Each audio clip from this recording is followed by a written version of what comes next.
Hi, welcome to the Danny Johnson Show. I'm Danny Johnson. Hey, thanks so much for being here with me today. I'm here in our home office slash studio, whatever you want to call it. It's a gorgeous day outside, but man, sun is nice, a little bit crisp out there. I hope that today finds you really, really blessed as we're kind of kicking off the brand new year, and 2019 is like already under our feet. It's already the breath that's in our nose. It's already the thing that is in front of us, and already it is behind us by several days, right? And I don't know, I felt like 2018 went by so fast, and I heard from other people that thought it went really, really slow. But what we're going to talk about today is the dream that is inside of you, or the one that maybe you're afraid to dream, the thing that you're afraid to think about, that maybe you might have through some really bad teaching along the way, that somehow God does not want you to have a dream, that somehow He doesn't want you to dream of things like, I don't know, traveling around the world, or I don't know, living in a certain kind of a house, and whatever it is, the dream that is that you have. I want to encourage you today that what if, friend, that there's a dream inside of you that He's the one that actually planted it. He's the one that planted it when you were knitted together in your mother's womb.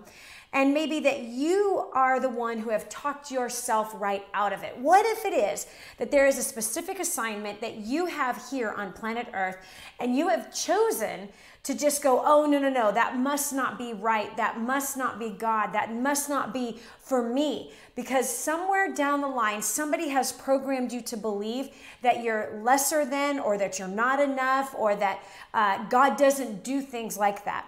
And so I don't know if you had heard or not, and I don't know if this is your very first time joining us on this particular platform, whichever way it is that you are watching or listening to this particular message. But if this is your very first time joining us, I grew up in a violently abusive, drug-infested home where dreaming was like, didn't happen. Do you understand? Like trying to plot out a future, setting goals. Like these were not conversations in the household that I grew up in. I grew up surrounded by a tremendous amount of drugs, and a lot of violence, physical violence, as well as emotional, like lots of emotional abuse, being screamed at, cursed at, being told, my sisters and I, and my mother, unfortunately, that, in fact, I don't think anybody should ever be treated like this, but we were all very badly abused, and it was a horrific place to actually grow up in. And so when you grow up like that, you kind of have in your mind that you're worthless. I felt like I was useless. I was nothing. I was never going to amount to anything. I would never succeed at anything. Why even try? That I would always be a failure. And so when I got introduced to the whole business community, and I got introduced to people who had dreams, and they had some really crazy, huge, astronomical goals, there was like a complete foreign thing to me. Outside of basketball, which in basketball, that I played since I was 6 years old, that kind of, I would say, kind of planted a few little seeds about having a goal, right? What's the goal if you're playing basketball? To win, obviously, right? That's the goal, is to win. And so that would be like and that wasn't necessarily instilled by my parents by any stretch of the imagination. And of course, I think school kind of sets us up for, wanting to hit good grades so that you can, move past the grade that you're in, right? So you got to get a certain GPA, if you will, a grade point average, in order to be able to move on to the next grade level, so that you can eventually get out of that institution, right? Where sadly, so many people inside of this country, they just always say, I hate school, and I sadly happen to be one of them. Even though it was almost a form of an escape for me, because the house that I was in, the weekends were horrible. I mean, I was not that person that looked forward to the weekends, because they were terrible. There was just so much hostility and so much fighting and so much screaming. And then, of course, the blows, being grabbed by the throat, shoved up against walls, and kicked across the room by a size 16 shoe. Do you understand? Like, it was a horrific, the weekends were terrible. The night times were terrible. So I felt really, really blessed during the season of sports, because I got to stay away from the home more often. And so I say this to say this. We get some training and some programming inside of our mind that kind of sets us up for failure for our future. But I believe that the creator of the heavens and the earth actually plants things inside of you, because there's things that He is leading you to. And due to the, depending on the kind of training it is that you had while you were growing up, whether you grew up in the house that I grew up in and you just hear every excuse that exists, or there's never even a conversation about dreams. There's not even a conversation of what do you want to do when you get older? What do you want to do with your life? You know, or even in a home where, you know, maybe you were blessed. You grew up in a home where your strengths were really highlighted to you. You know what I mean? Like you had parents that really celebrated the uniqueness of who you were, whether it was the uniqueness of your style, or it was the uniqueness of your voice, or the uniqueness of how you dress, the uniqueness of what your interests were. We have 5 children and 8 grandchildren. So you want to talk about uniqueness of the 5 that we had, like so unbelievably unique, each and every one of them just so completely different. And so when it came time to raising my kids, I wanted to make sure and just highlight the beautiful things about them. Instead of being that parent that put down on them and tried to change them, I wanted to celebrate and also seek my God on how he formed them. And so regardless of how you grew up, whether you grew up in the kind of home where your uniqueness was celebrated and there was space made for you to grow up in who you were designed to be, or you grew up in the house like I grew up in where no, there was like no room for you to even be a child, to spill milk, to trip on something without being thoroughly made fun of and or beaten because you spilled something or did something wrong, or having a nice big fat backhand up inside the face, being sent to your room, being screamed at, whatever. So it doesn't matter, to be honest with you.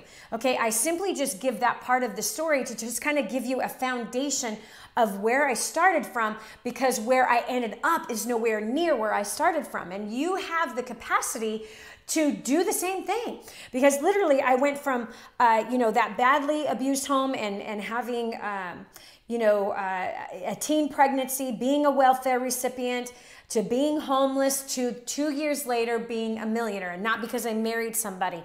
Actually, I can say it's because I married somebody. The somebody who actually left me with $2.03 to my name and a $35,000 debt, which then spurred in me to make a new decision that there was no way that I was willing to end my life in that pathetic place. And mind you, I spent 30 days homeless and I was suicidal every single day until a very powerful and amazing experience that I had literally on December 25th, hearing a voice tell me to pick up my mat and walk. And within 2 years, I had made my first million. Today, as a multimillionaire, running a couple of companies and giving the profits away. My salary gets donated to the extreme poor, or the trafficked, helping kids get delivered out of brothels and delivered out of the sex, from being sexually trafficked sexually. I don't know which way I should say that. Or the different types of businesses that we have. We are producing content, like, for example, this particular show.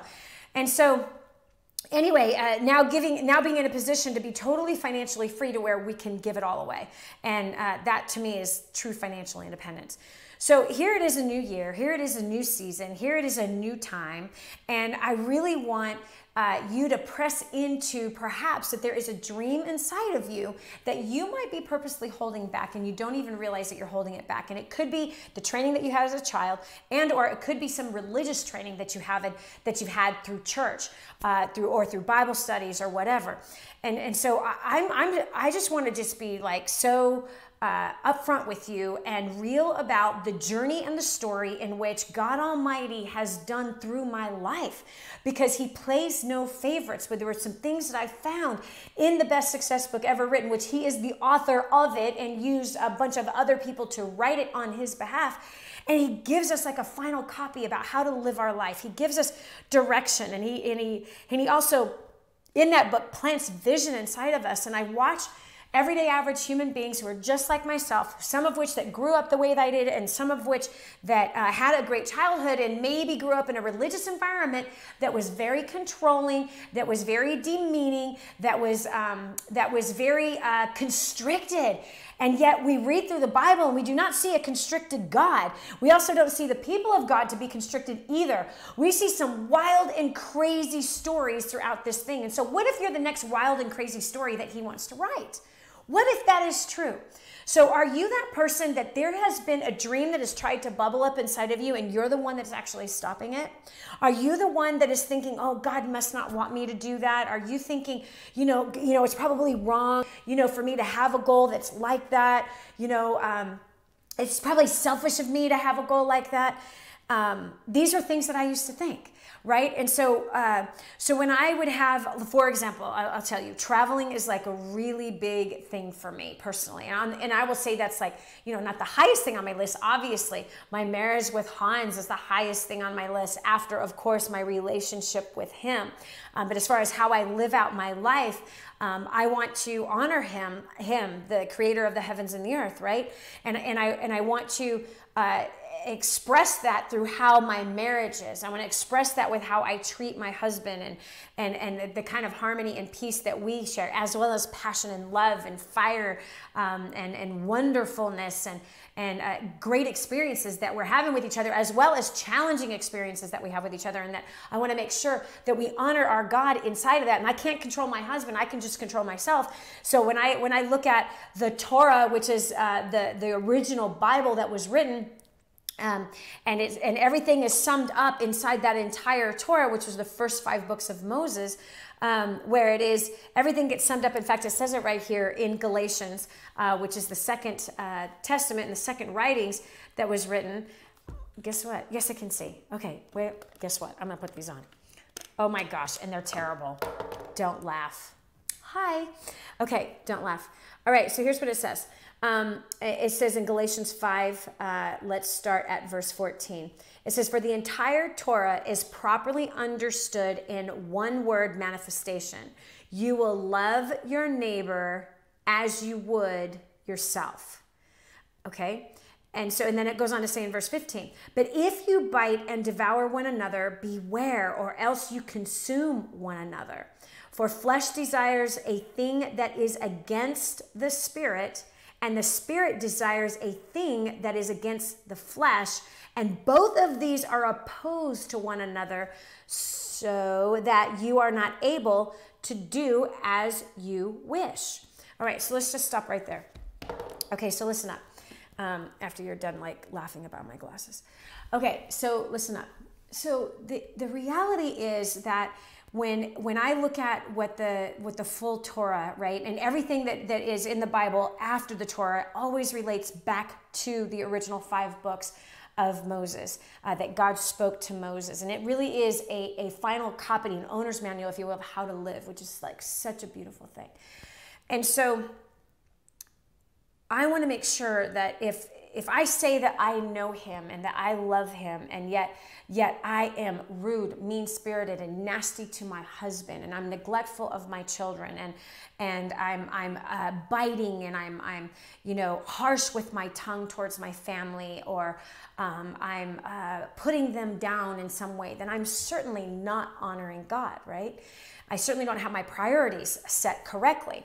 But if I am saying that I love him and I want to walk in his ways and I want to walk in his spirit, as this passage was just talking about, then that means that the first person I'm going to show that with, or the first person I'm going to practice that with, is going to be Hans. And there's been years where I've not done a very good job at that, and there's been years where I've done an amazing job at that. And I think that all of us humans kind of go through seasons of doing amazing and not doing so amazing. And so same with the kids. They're the next one on my priority list, right? Is the kids and the grandkids. And then I have my family, like my extended family. And then, of course, I have my coworkers. And then, of course, there is the community that's connected to our coworkers at DannyJohnson.com. And then, of course, there is my interaction with the poor, and I mean the extreme poor. And what am I doing to help them? What am I doing to bless them? What am I doing to help their life change? Which is an important part of all of our purpose. And so I hope you understand what I'm saying. So, and to be honest with you, it takes walking in the Spirit and being in the Spirit in order to do those things properly. It really, really is. And so what does that mean? Okay, so according to like the dream or the goal that you might have inside of you. And so I know you might be going like, Danny, I'm not following you. I promise you, this is really important. Reality is that through the years, I've had different types of dreams and goals, and some of which I have control over, and some of which I do not have control over. Meaning some of which I can plot it out and I can do my best to achieve it, because some of it has only to do with what I will do to make that happen. And then there's other things that, are not so much, that might have to do with like my husband, right? So if there's something I want to do with my husband doesn't want to do it, it's not his dream, it's not his goal, then there has to be an honorable way where we are able to come together and kind of figure that out.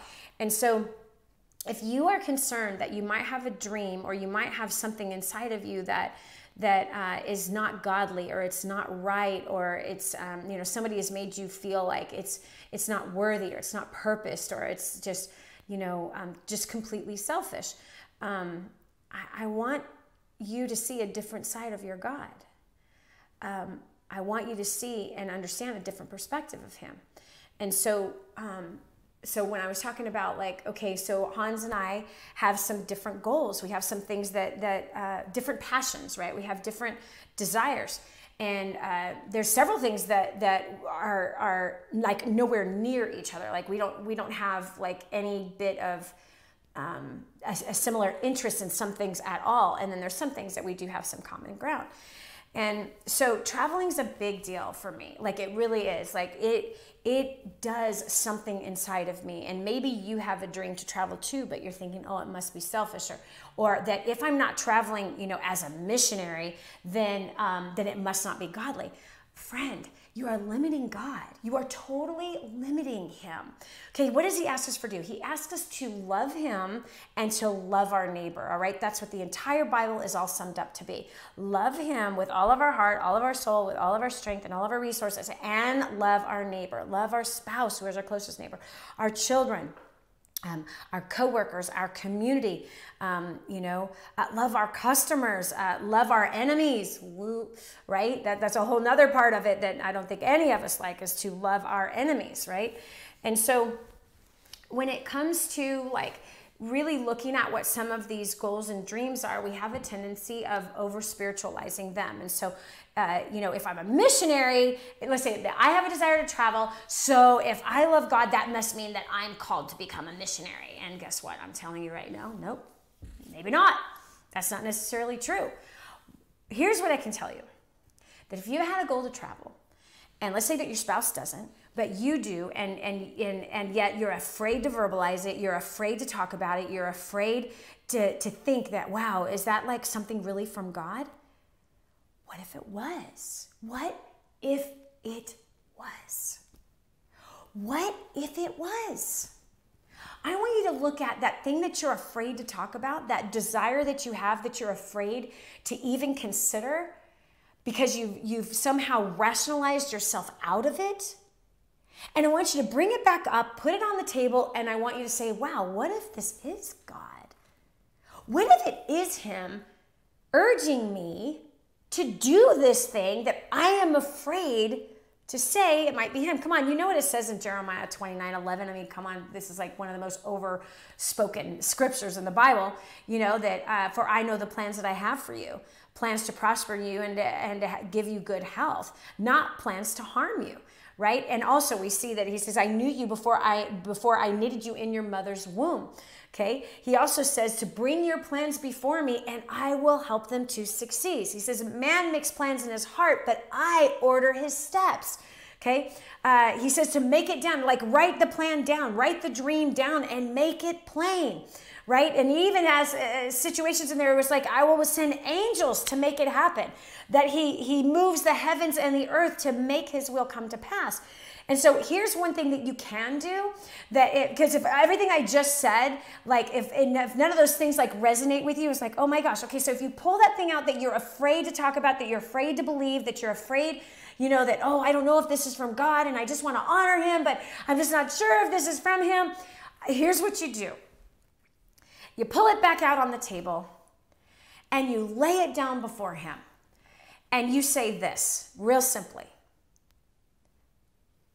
God, I want your desires in me.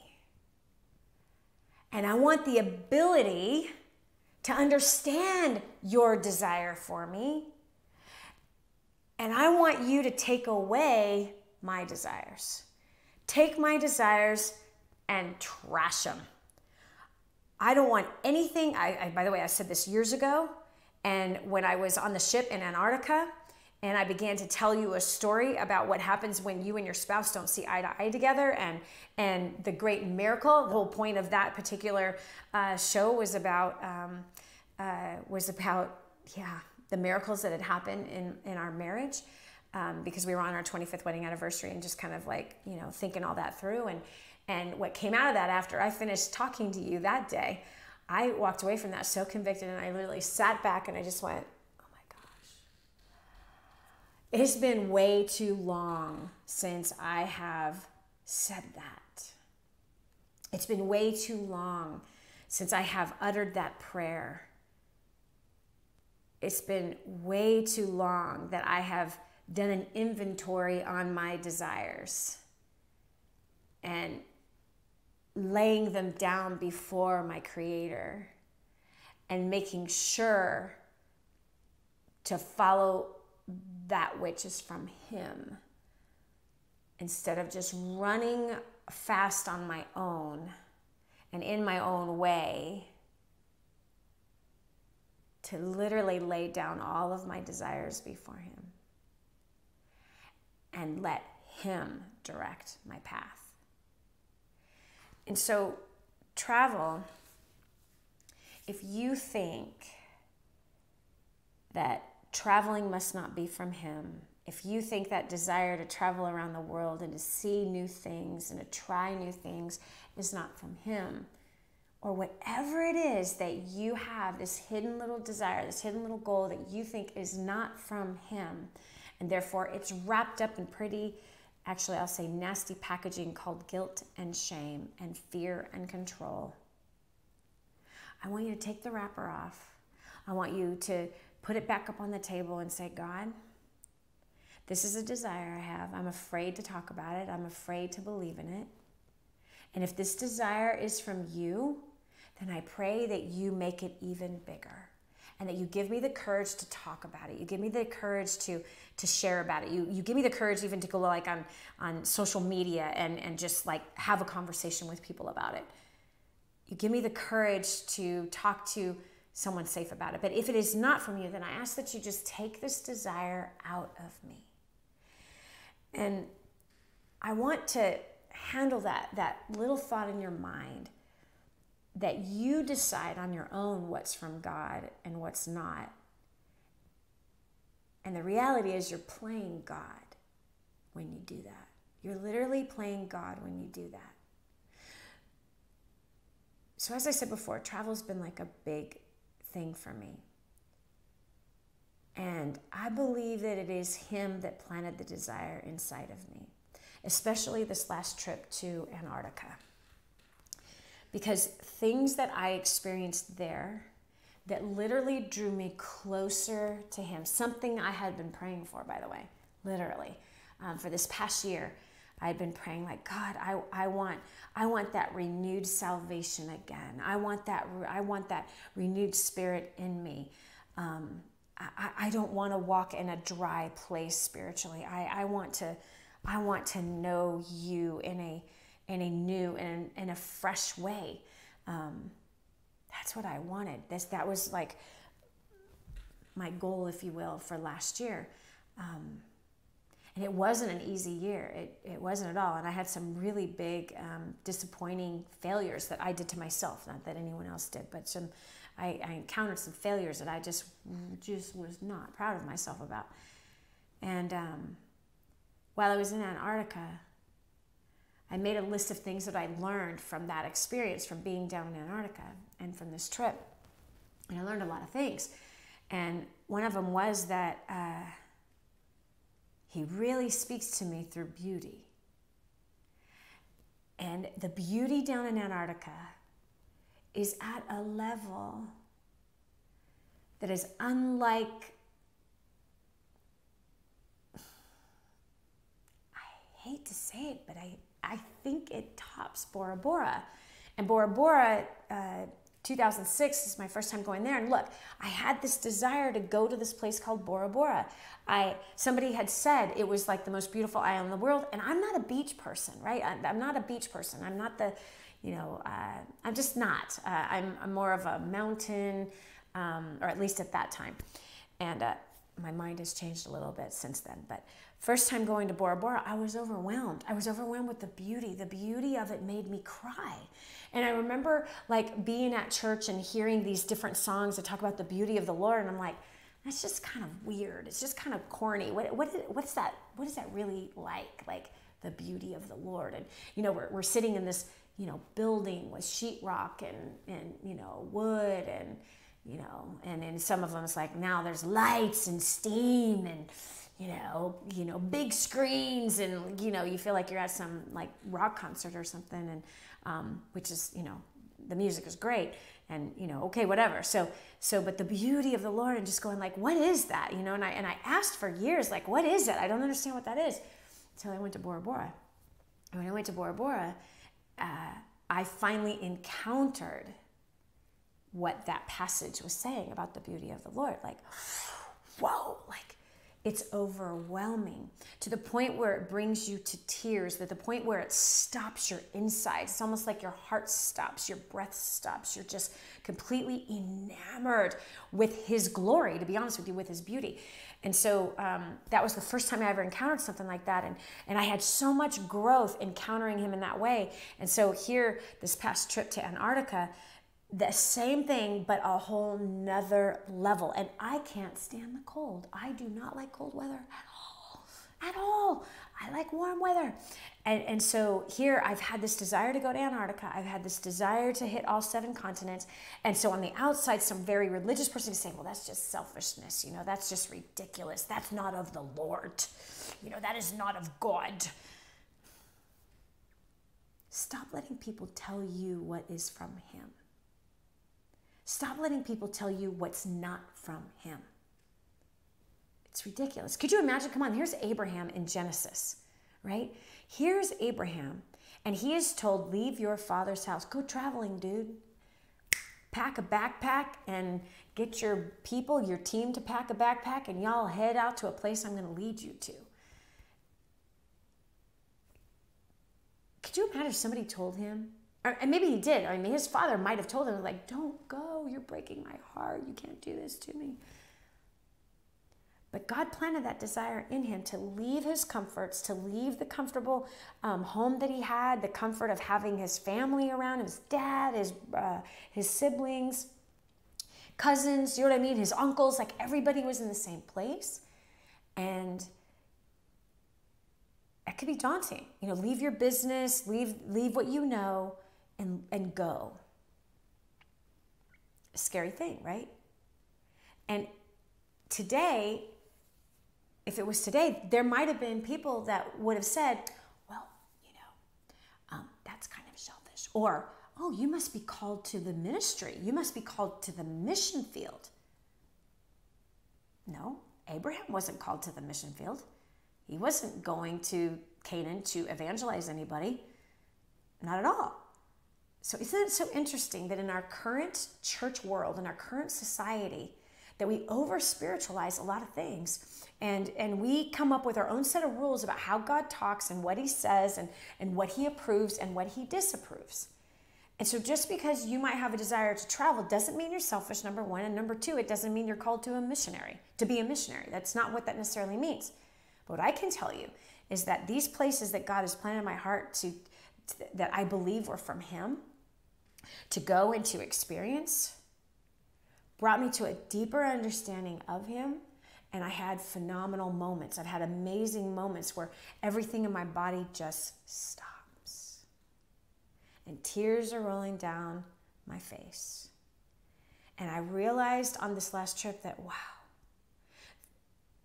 beauty, and I mean majestic beauty, really profoundly changes something in me. So isn't it possible that God planted this desire in me to go down to Antarctica just for that? just for me to gain the understanding that the majestic beauty of my Creator, the majestic beauty of my Father, the majestic beauty commands me to worship Him. I ended up getting up super early because I didn't want to leave. I ended up being outside, and we're talking like 0 degrees, all bundled up, wind chill, crazy, not being able to sleep the night before because the majestic beauty calls me to worship Him. That majestic beauty that just draws me into Him. The majestic beauty of that dark ocean and the beautiful white mountains that are 20,000 feet tall, and the icebergs that are like mountains all unto themselves, just sitting there in the ocean, where I was overwhelmed. And yet man can look at my desires, and especially a religious person can look at the desires to travel and judge it.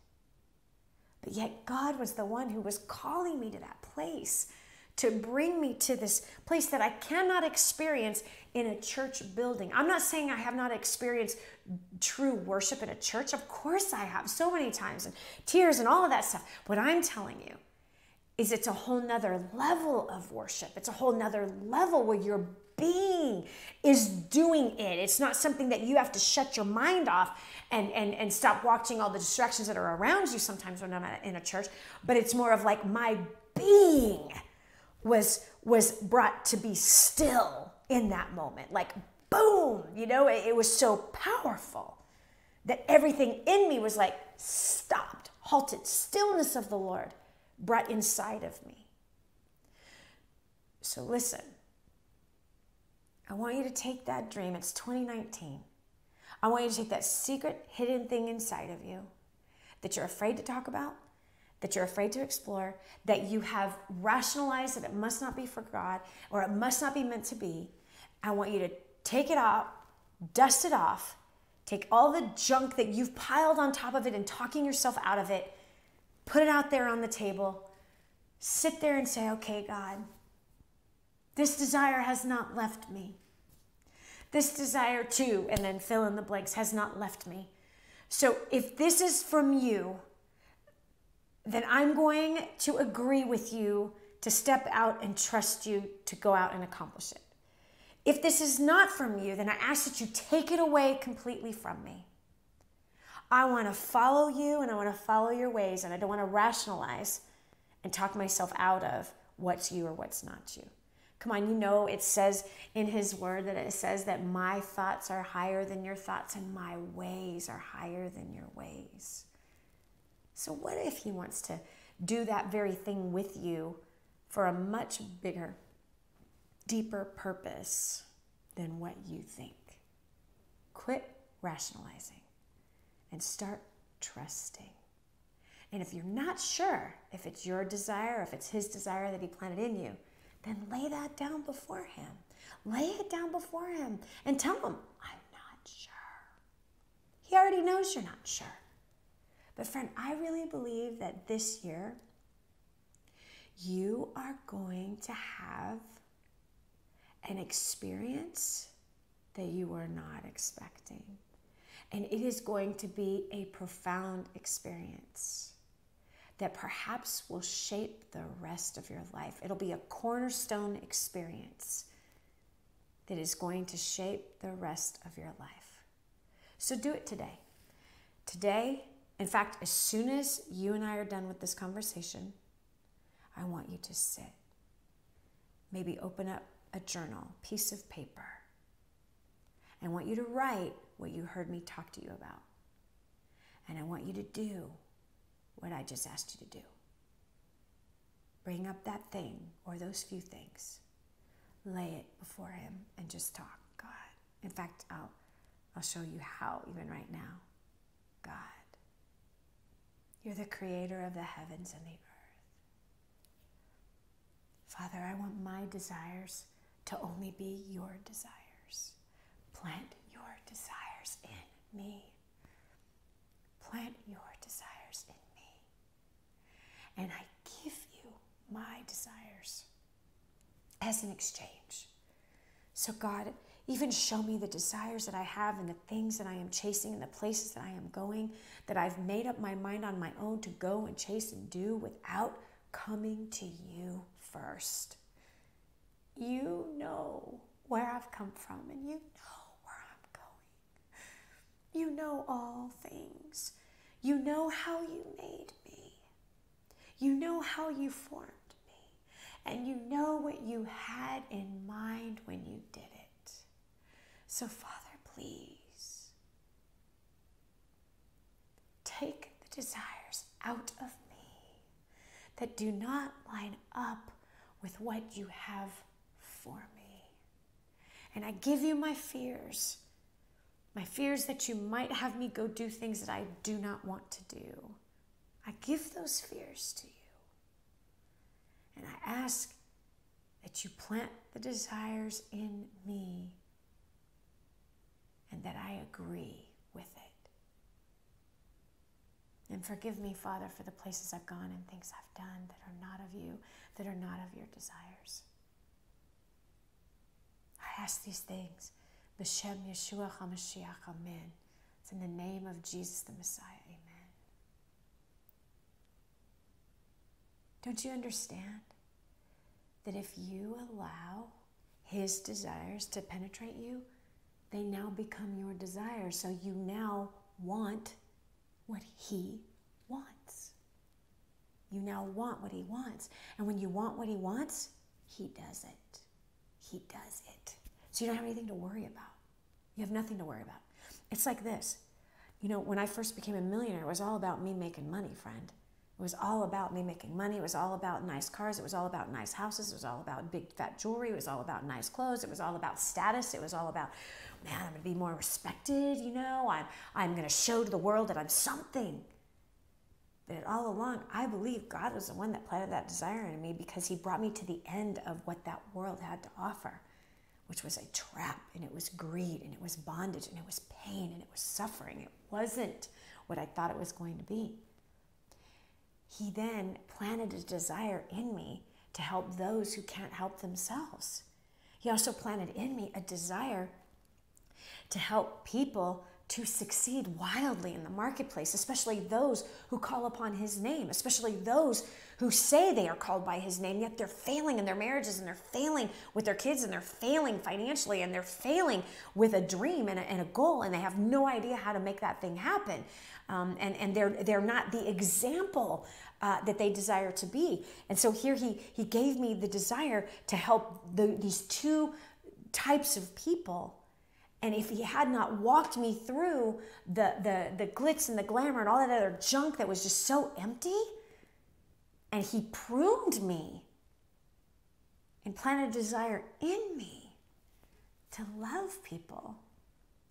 I used to hate people, and I'm so glad that I don't hate people anymore. In fact, I feel so blessed that, you know, coming up here in a short few days is the first steps to success, where I get the chance to meet these people, some that know him and some that don't, and some really don't care whether or not they know him. But they've got something in them that is saying something has to change. They've got something in them that says, I'm so sick and tired of being controlled by my religion, and I'm sick and tired of being controlled by my society. I'm sick and tired of being controlled in my marriage and being controlled by my kids. I'm sick and tired of being controlled by my debt and being controlled by my work life. I'm tired of all the controls that are on my life. And they're coming to this 3-day powerful event to get the clarity and the understanding about how to come out of that just crazy controlled life and to walk in a level of freedom that they have a desire and an inkling that maybe, gosh, it'd be great if, but they don't know how to get there. And they will learn exactly how to get to that freedom and how to get to that adventure and no longer be crucified by religion. But instead they will crucify the things that are actually controlling them, and the things are not the people. They're going to learn. It's so exciting to think that they're going to learn exactly how I went from homeless to millions and have a finished copy and a plan about how to get promoted in their careers and how to take the marriage to a place of harmony and peace and thrill even and adventure that they haven't yet experienced. And even if they think they've experienced some of it, it's like you haven't even come close, you haven't even scratched the surface. So when I look back at the person that I was who hated people and I was just greedy, to now here we are producing an event next weekend where I work as a complete volunteer, and here comes a people who are hungry, who are driven, who are a part of a powerful community, who are doing great things in the world. And the new people who are going to be joining us in that weekend, for them to experience that and have this just final copy here. Here's how to do it, man. Here's the how-tos. Here's the reason why you need to, and here's the how to get it done. And here's how to end 2019, how to build a 2019, or here's how to build a new year that is so powerful that everyone around you is going to be sitting at your feet saying, how? Tell me how, tell me how, tell me how. You're showing me that it's possible. Tell me how, tell me how. So I don't know if you have been to First Steps to Success yet or not, or you've been 50 or 60 times. It's time to get back. And if you haven't been yet, the time is right now. It's right now. You're in a brand new season. It's a new time. And it's time to get a different plan and a different playbook for you to win this year. Because your current playbook is not going to take you to higher levels of winning. Your current playbook is just going to produce the same plays that you did last year. It's your current playbook is just going to produce the same thing in your spirit. It's going to produce the same thing in your finances. Your current playbook is going to produce the same thing in your marriage and with your family. It's going to produce the same things at work. So if you want things to change, you've got to have a different playbook. And that playbook you're going to be using for 3 solid days. You're going to get it and you're going to use it. You're going to start implementing it. But by the time you leave that particular event, you're going to have some brand new skills in your hands, knowing that the playbook you've got right now is the one that wins. It's the one that wins, and it wins every single time. So I hope to see you here in a couple of days. I hope to see you, and I hope to have you and hear your story one day. We want your story. We want your story to go out to millions of people so you can be the one inspiring those millions of people that anything is possible. So I'm believing that this year is going to be the greatest year you've ever had in your life. I am believing that you're going to have a playbook in your hand that is going to be the best playbook you've ever had in your hands. And I believe that you're going to have the intuition as well as the strength and the focus to follow those plays that are in that playbook. And I really, really believe that this is going to be a cornerstone year for you, that you're going to learn things that you're going to carry with you for the rest of your life that are going to produce the results that you've been desiring all this time. And I truly believe that upon you and I on this meeting today with today's message, that you're going to pull that out, that piece of paper, or start journaling. What are those desires that you have buried? And it's time to pull them out. And it's time to say, okay, God, let's do this. Let's do this. Let's do this. All right, that's it for me. Thanks so much for joining us. By the way, if you don't have your copy of First Steps to Wealth, you can go over to firststepstowealth.com. If you want to register for First Steps to Success, go to DannyJohnson.com right now. DannyJohnson.com. Get registered right this minute. This is your time. This is your season. Let's blow it out this year to something really amazing and special. I don't care where you have to travel from. Just make it happen. All right? So